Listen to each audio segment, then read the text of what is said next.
I don't actually know how familiar Ricky is with the subject matter I'm about to put in front of him, because I imagine him, out in the hills, growing cannabis, living his most peaceful life, and not exactly checking his phone for NFL news. But I think you'd find it interesting, Ricky, that the average NFL running back is now in a position where he will be paid less than kickers. They've made the position that you made, great, and that made you great. They've made that position something so disposable, so interchangeable, that they will burn through the bodies of running backs very quickly. And now the running backs should unionize inside of their own union because they're so devalued. Have you been following any of what's been happening with passing game football that has, at least in part, rendered the running back, if not obsolete, pretty close to it, and certainly not valuable? Well, I mean, I haven't been following the statistics, but in following the NFL, I've seen that running backs aren't getting too much love. Not like when I played. And what do you think is happening there? Like, do you have any sort of theories? Do you even care that that's something that's happening? That's something that you dedicated your life to? Because I don't think, Ricky, people understand how hard it was to be great at what it is you were great at. So that's being thrown in the garbage can, this thing that you cared about for 10 years in an unreasonable way. Yeah, I don't care, but I think it's fascinating. I think it's really interesting. And I think, I'm halfway serious about this, but I think I'm part of the reason. Because you can't depend on them. And I think for a couple of reasons. One is because it's a difficult position where you get beat up, so you can't depend that they're going to stay healthy, and you can't depend that they're going to keep on doing it over and over again because they get worn out. And two, it's like there's a certain kind of person that chooses to play the running back position. And I think you can say that for all the positions. And I think maybe that kind of person in this day and age is not really built for football. And I think with the Saquon situation, he's a running back, but he's more than that. He's a star. He's a superstar. And I think now for a running back, if you're going to be a running back, you have to be a superstar if you want to get paid anything. I'm going to play for you in the audience some Saquon sound, but explain to me what you believe the personality type is that chooses to be a running back. Yeah. Well, I think one of the things is you gotta be a glutton for punishment to a certain extent, because it doesn't matter. Any running back, you go through a game, you're going to be hurt. You're going to be hurt. So you got to be a glutton for punishment. And typically, if you're a glutton for punishment, that adds up over time. And it doesn't work out. And I'm sure that I could say there are other personality traits about someone who is a glutton for punishment, but the idea is you're not going to last very long. But explain that to me. Explain to me why a human being would be a glutton for punishment. Because they appreciate the value of it. A lot of people avoid pain and avoid difficulty, and they have to keep their lives really small. But someone who's willing to do something difficult and take the punishment and turn it into a positive feeling and keep going, right? They can overcome a lot of obstacles. But if they only apply that to football, right, the longevity is just not there. And so I think, running backs should, someone said it, I saw the clip, that running backs should, when they come out early, demand more money. And I think they should tell themselves, I'm going to do this for 4 years, and I'm going to take whatever I made and do something different. Because, then everybody wins. I said that. I'm the one that said that. And Dan shouted me out the room. Yeah. It's brilliant. Thank you. Brilliant to me. Thank you for appearing here to talk about your brilliance. It's strange, so strange to see you here on a Friday. Come in just to point out your brilliance. I do oddball now. Ricky, the glutton for punishment part of this. How did you become a glutton for punishment? I think I was born that way, but we're born a certain way. I won't go into the astrological, but it is the god of war, Mars. And anyone who runs to battle, who runs towards pain, has to be a glutton for punishment. And I think a glutton, right, a glutton who can digest what they eat, okay, it's not going to affect them in a negative way, right? It becomes a problem when you're a glutton and you don't have the ability to digest it.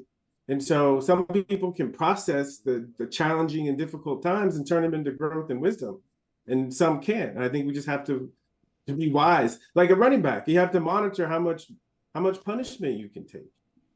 Otherwise, you're not going to last very long. Can you explain to me, Ricky, how you felt on the worst day? Because you were playing a different style of football. You were carrying 40 times a game. You were running for 200 yards, but it was totally different from the football being played today. Can you explain to the person listening how it is that this uses up your body? Well, I mean, what I can explain is my attitude.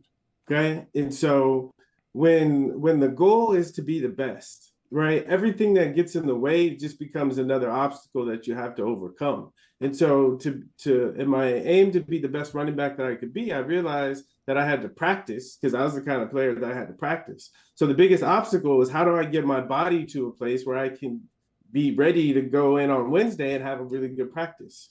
And so I wasn't so much focused on the discomfort and the pain. I was more focused on what I could do about it. And I think that's how I became a healer, because, you know, part of the ability to process pain and process difficult experiences is to have the ability to heal, is to see how they fit in the larger picture and to keep your mind focused in that direction. Then you can process the pain and the difficulty. I don't think a lot of people listening to this, Ricky, I may have it wrong, but I don't think that they would say, listening to this, that they understand go toward the pain.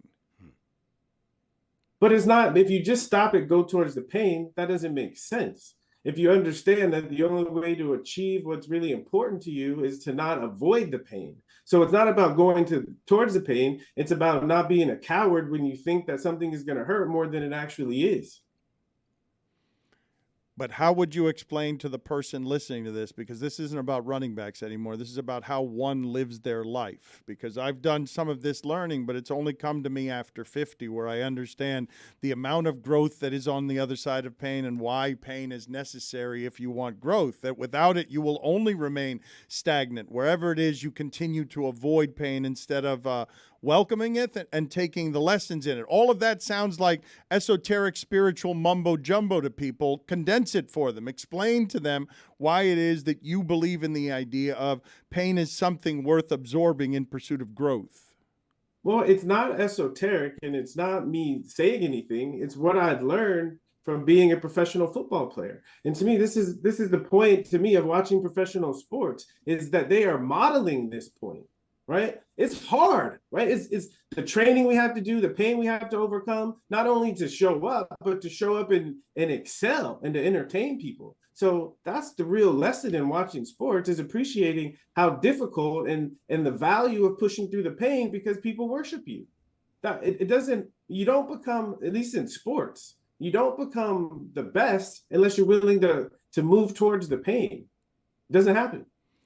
I think way too many people who are listening to this underestimate how difficult it is to be an NFL running back. Explain it to them. Well, here's the thing. Like, in order for us to maintain our own sense of dignity, and right, we have to underestimate things that are how difficult things are. Otherwise, we feel bad about ourselves. And so it's all a matter of, we all have a certain capacity to deal with the difficulty. And if we take too much on that we don't have the ability to deal, it crushes us. If we don't take enough on, then our life stays small. And so the key is just about, showing up and finding what is your level of intensity and difficulty that you can overcome that turns into positive experiences in your life. And for all of us, it's going to be different. We all have a different Mars, right? We all have a different capacity to take on challenges. And the ones that have a greater capacity, it's because the role that we're here to play requires the need to be able to overcome a lot of obstacles. I still don't think that people understand, based on how you're explaining it, how difficult it was to be great at what you were great at. The point I'm trying to say is I don't want to say that, because I can't expect everyone to have a tolerance of taking on difficult things as I have. So it's not really comparable, right? Football's not for everyone. Trying to be the best, that's not for everyone. But if that's your aim, then you have to learn to embrace and appreciate difficulty.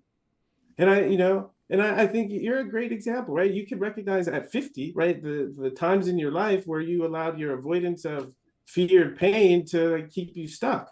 And then you will see when you overcame that, how things moved and how you grew.